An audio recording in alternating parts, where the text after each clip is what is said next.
Yeah. Hello, fellow mystery lovers.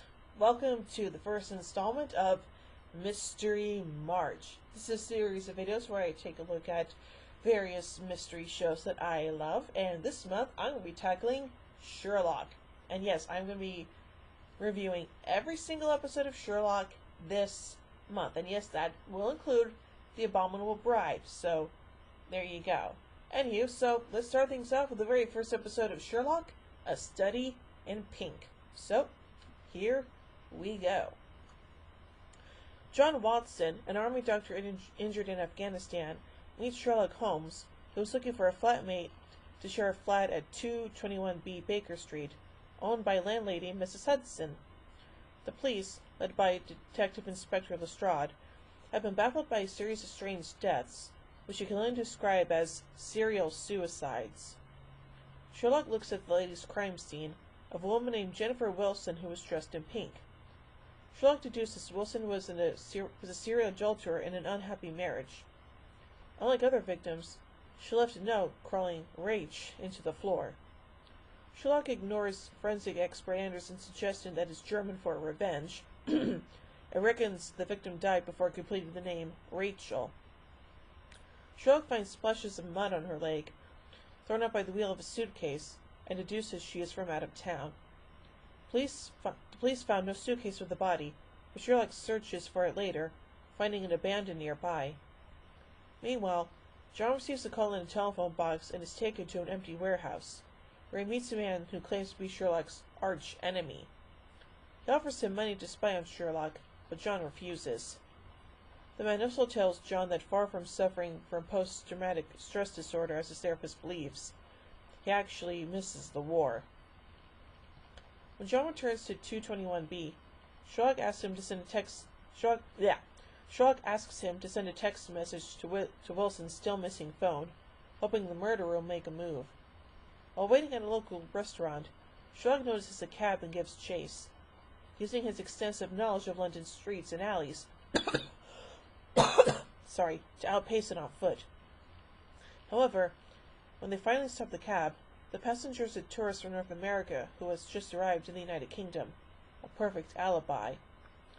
Leaving Sherlock withheld evidence, Strad executes a drug bust and as an excuse to search his flat.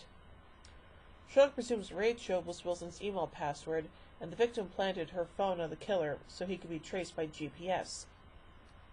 At the same time, John finds a signal coming from 221B. Mrs. Hudson tells Sherlock a taxi is waiting for him. Outside, the cabbie confesses to the killings, but proclaims he merely speaks to his victims as they kill themselves. He challenges Sherlock to solve his puzzle, and later, inside a quiet college building, the cabbie pulls out 2 bottles, each containing an identical pill. He says one of the pills is harmless, the other poison. He invites his victims to choose one, promising he will swallow the other, and he will simply shoot them if they refuse. Okay then. Sherlock soon deduces the cabbie is an estranged father who was told 3 years earlier he was dying. The cabbie admits that a fan of Sherlock's contacted him and offered to sponsor his work, paying money for each murder, to be left to the cabbie's children. Sherlock, having already noticed that the gun is actually a novelty cigarette lighter, attempts to leave. However, the cabbie challenges him again to choose a pill and see if he can solve the puzzle. Meanwhile, John traced the GPS signal from the phone and followed Sherlock. Through a window in the adjacent building, he shoots the cabbie. Sherlock questions the dying cabbie about the identity of his fan, the cabbie's sponsor, and finally, under duress, he reveals a name: Moriarty. Bom, bom, bom! The police arrive and Sherlock starts deducing facts about the shooter's identity, before realizing it must be John and telling Lestrade to ignore everything he said. Sherlock and John leave the scene and run into the man who abducted John earlier. It turns out to be Sherlock's elder brother, Mycroft. John now understands why Mycroft tried to bribe him out of genuine concern for Sherlock. Mycroft then instructs his secretary, Athena, to increase their surveillance status. Oh, yes. Yeah, this is a very interesting first episode, I do say so myself, so yeah. Anyway, let's look at some allusions about the story and then move on to the production.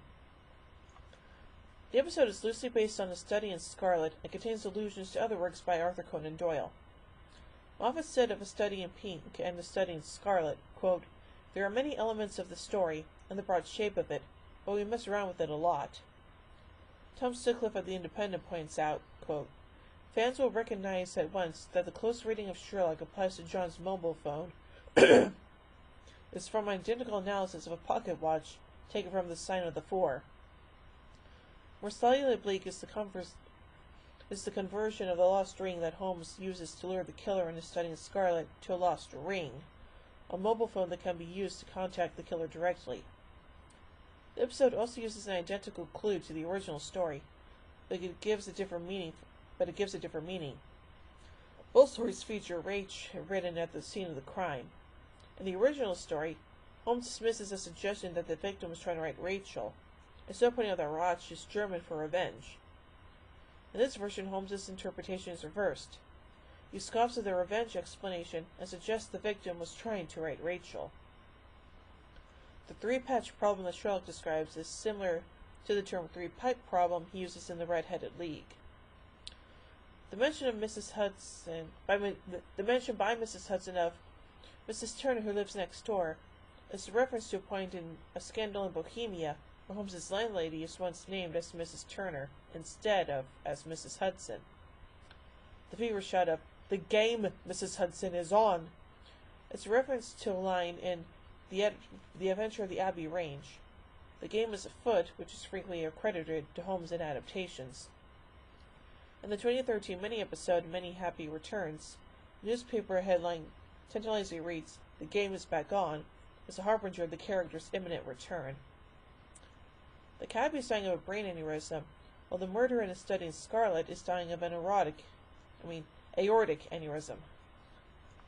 John's reference in the final scene to having been shot in the shoulder, but developing a psychosomatic limp in the leg, is an allusion to a continuity error in the Conan Doyle stories. In the original A Study in Scarlet, Watson's injury is said to be in his shoulder, but in Conan Doyle's later Holmes stories, it is said to be in his leg. The second murder victim's name is James Phillimore, a reference to a case Holmes failed to solve in The Problem of Thor Bridge. The text messages Sherlock sends John are taken nearly word for word from a telegram Holmes sends Watson in The Adventure of the Creeping Man. The case Sherlock is working on and meets John involves the guilty brother with a green ladder.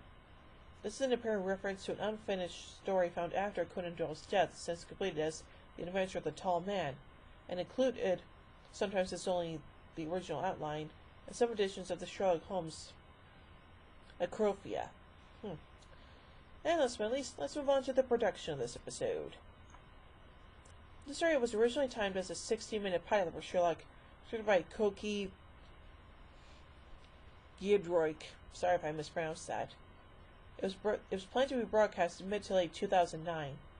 The intention was to produce a full series should the pilot prove to be successful. However, the first version of the pilot, reported to have cost £800,000, led to rumors within the BBC and wider media that Sherlock was a potential disaster.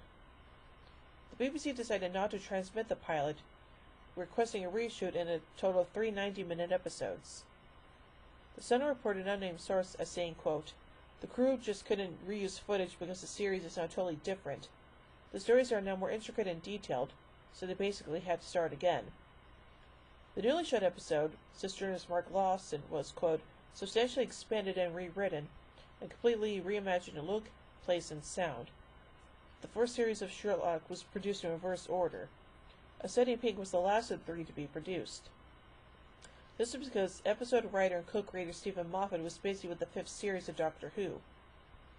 Background information on Sherlock and Mycroft's relationship was cut out of the final episode, as it was viewed as giving too much away. For the pilot, the roles of Sally Donovan and Angelo were portrayed by Zay Ashton and Joseph Long respectively, but were portrayed by Vinette Robinson and Stanley Townsend in the hour-and-a-half episode. The episode was set in 2010 rather than the Victorian period, and so used modern devices such as mobile phones, TX1 London cabs, nicotine patches rather than the traditional pipe and other period props. The change from a pipe to a nicotine patch reflected changing social attitudes and broadcasting regulations. Director Paul McGuigan says that using modern technology is in keeping with Conan Doyle's character, pointing out that, quote, in the books he would use any device possible as he was always in the lab doing experiments. It's just a modern-day version of it. He used the tools that are available to him today in order to find things out. Sherlock Holmes still lives at the same Baker Street address as in Conan Doyle's stories. However, it was filmed at 185 North Gower Street.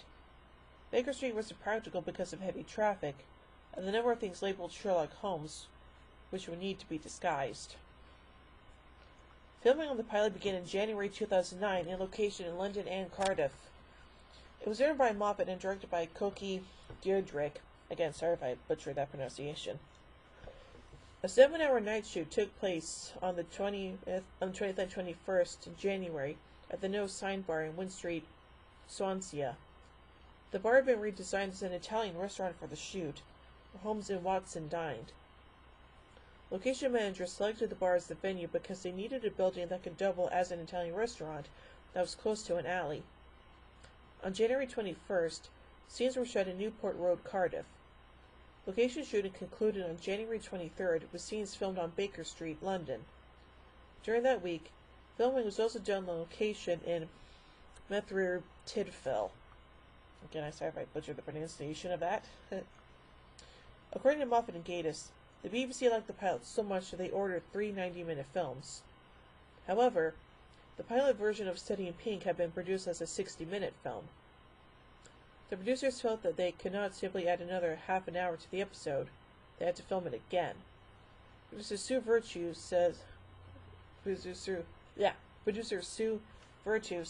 adds that additional footage to increase the length would not have matched because a different director of photography and a superior camera were used when filming the series. Huh, that's interesting. So overall, as the beginning to the Sherlock series is actually pretty darn good, and I really do enjoy it a lot. So overall, I give A Study in Pink 4 Deer Stalkers out of 5. Well, join me tomorrow as we take a look at The Blind Banker. So, until then, see you next time, and always remember, the game is on. Or, the game is afoot, however you want to say it. Anyway, bye.